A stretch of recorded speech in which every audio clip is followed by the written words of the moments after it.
I'm confused by this political message. Vote for me because I hate it here.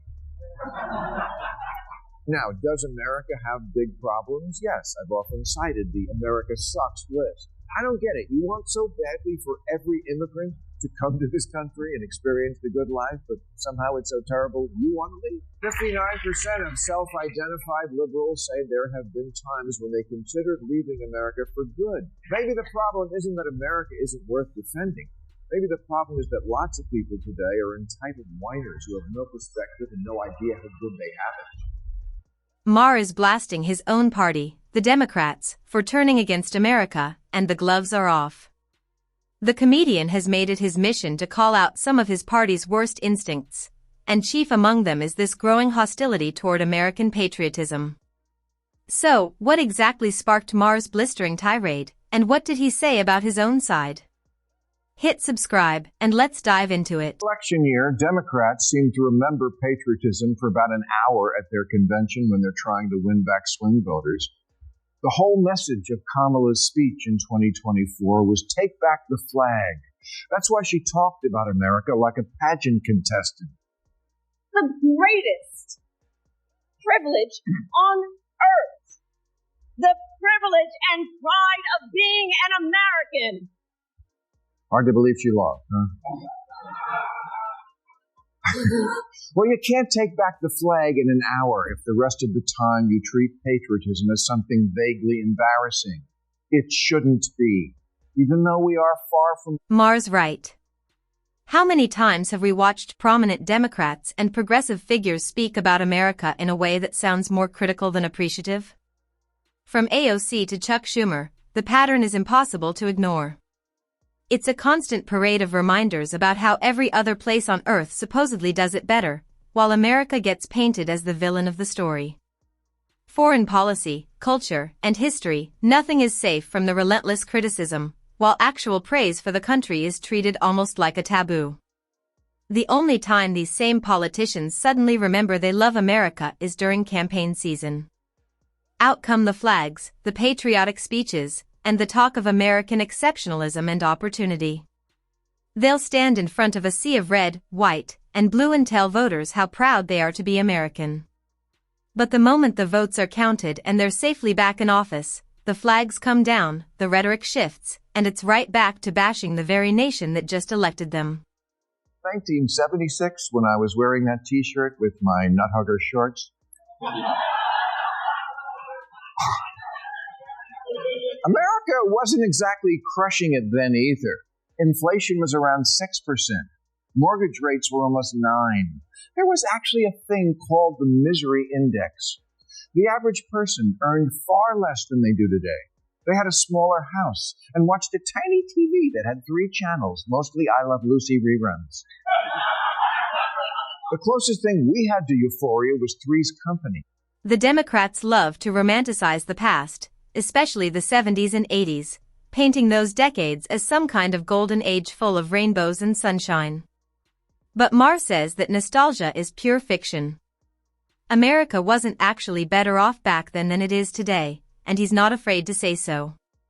In one breath, Maher dismantled that entire narrative, arguing that the data, the quality of life, and the opportunities available now far outweigh whatever rose-tinted memories people are clinging to. What's even more striking is Maher's insistence that we're better off today, even under a Republican administration, than we were under previous Democratic ones. That's not a small claim coming from someone who identifies as a liberal himself. It's the kind of statement that cuts against the grain of his own party's talking points, and it's exactly why his words are landing as such a direct challenge to the comfortable myths Democrats love to repeat. Many liberals give the impression that to them, America's just a big the red, white, and blue. A country that started out bad and will always be bad, founded on an unrelenting history of sucking and unable to change. But we have changed a lot. Democrat Cori Bush tweeted, "This land is stolen land and black people still aren't free." And this was on the 4th of July. Really? Not that I give a shit about the 4th of July. I've never been a rah-rah guy. But I am a perspective guy. And that's what too much of the left has lost: perspective. 72% of black people under 30 are optimistic about their future in America, way more than white people the same age. And as far as the land goes, yes, I guess we could change the name of Captain America to Captain Stolen Land. Maher takes aim at Democratic politician Cori Bush and the broader rhetoric around America being built on stolen land, arguing that this kind of language reflects a deeply negative view of the country. It's the kind of statement that reveals a worldview where nothing about America is worth celebrating: no progress, no founding ideals, and no redemption arc. People like this seem incapable of acknowledging anything good about the country they live in and, in many cases, represent in office. No matter what happens, economic growth, civil rights progress, or technological achievement, the instinct is always to criticize, never to give credit. To them, America isn't a flawed nation striving to live up to its own ideals. It's a country that started on the wrong foot entirely and has never managed to course correct since. Maher's frustration stems from watching this kind of rhetoric become normalized within his own party, where self-loathing about the nation's founding gets mistaken for moral clarity. AOC says so many people in this country hate women. Oh, geez. Even the guy at the party who pulls out a guitar is like, way to ruin the fun. Congressman Jamal Bowman says capitalism is slavery by another name. No, it's not. It's the thing that has given more people more prosperity and hope than any other system, flawed though it surely is. AOC's reaction to Trump defeating Kamala Harris becomes another example in this framing of how some progressive voices seem more frustrated with voters than willing to reconsider their own message. She just can't wrap her head around the idea that, for millions of Americans, Trump was simply the more preferable choice. Instead of reflecting on why that might be, the instinct is to blame the electorate rather than the message. But you really can't fault Americans for choosing sound, grounded ideologies over the excesses of woke culture. Voters aren't obligated to embrace policies and rhetoric that feel disconnected from their everyday lives just because a candidate insists they should. You can't blame people for preferring common sense over ideas that strike most ordinary voters as impractical or even ridiculous.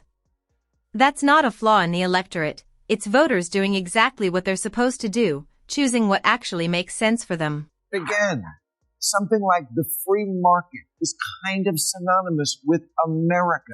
And if you don't like it, I don't know how you can say you love this country. You know who loves this country? You know who's not constantly complaining about what happened 200 years ago and who's not obsessed with seeing America through glasses and shaking off the stench of what irredeemable privilege we are? Immigrants. What baffles Maher, and honestly should baffle the rest of us too, is this persistent push among Democrats to introduce socialism into America when it's capitalism that built this country into what it is today. The innovation, the opportunity, and the sheer economic dominance America enjoys didn't come from central planning or government control. It came from free markets and individual ambition. Compare America to many countries Maher associates with socialist systems, and he argues that the gap in prosperity and freedom becomes hard to ignore. We're miles ahead in nearly every meaningful measure of prosperity and freedom. This is exactly why Maher says he genuinely doesn't understand the contradiction at the heart of so much progressive rhetoric. How can you claim to love the country while rejecting the economic system Maher believes helped create much of its success? To Maher, hating capitalism while professing love for America isn't principle, it's just incoherent. They will also tell you that America, for all that's so about it right now, is still the last best hope. And those people asking for our votes to take it over should remember that. The message here is simple. If Democrats want to lead this country again, they need to understand that loving it has to come first. You can't spend years bashing the nation, mocking its founding, and questioning its values, then turn around and expect its citizens to hand you the keys to run it. That kind of disconnect doesn't go unnoticed by voters, and it shouldn't. America, for all its flaws and ongoing struggles, remains an extraordinary country, one built on opportunity, resilience, and the freedom to pursue a better life. That's precisely why people from every corner of the globe would give an arm and a leg just to experience even a fraction of what's available here. Until Democrats reconnect with that basic truth, their path back to power will keep running into the same wall.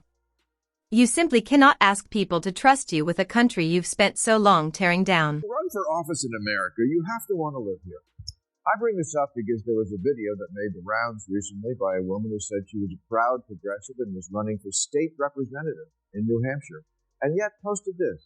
Is there a place we can move that people would be happy to have us, that we're not gentrifying or colonizing?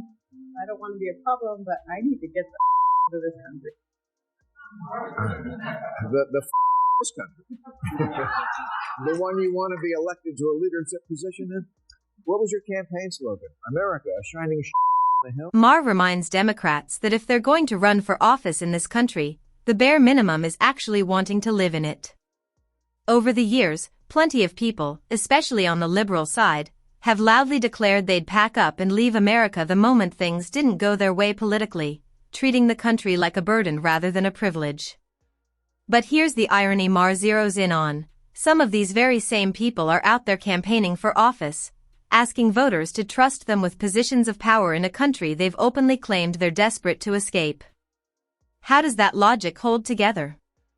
How can you ask citizens to believe in your vision for America's future when you've already signaled you'd rather be anywhere else? To Maher, it's a glaring contradiction, one that exposes just how hollow some of this professed devotion to public service really is. And I'm confused by this political message. Vote for me because I hate it here. Now, does America have big problems? Yes, I've often cited the America sucks list. Things like being 54th in the world in infant mortality behind Cuba, 19th in literacy behind Russia, 72nd in female representation in government behind Iraq. A lot of work to do here. And is it possible for a country to lose itself so much that leaving it is justified? Yes, but we're not there yet. Not by a long shot. And we don't need quitters. We need people who will stay and fix it. America isn't perfect, and nobody's claiming otherwise. There are real problems, economic inequality, political division, and systemic issues that deserve honest attention and genuine effort to fix. There's plenty of room for improvement, and acknowledging that isn't unpatriotic, it's just honest. No country, no matter how powerful or prosperous, has ever gotten everything right. But here's the thing Maher keeps circling back to. Despite all those flaws, America remains, by a wide margin, the best country on the planet to live, work, and build a life in. The opportunities, the freedoms, and the sheer scale of what's possible here simply don't exist in most other places.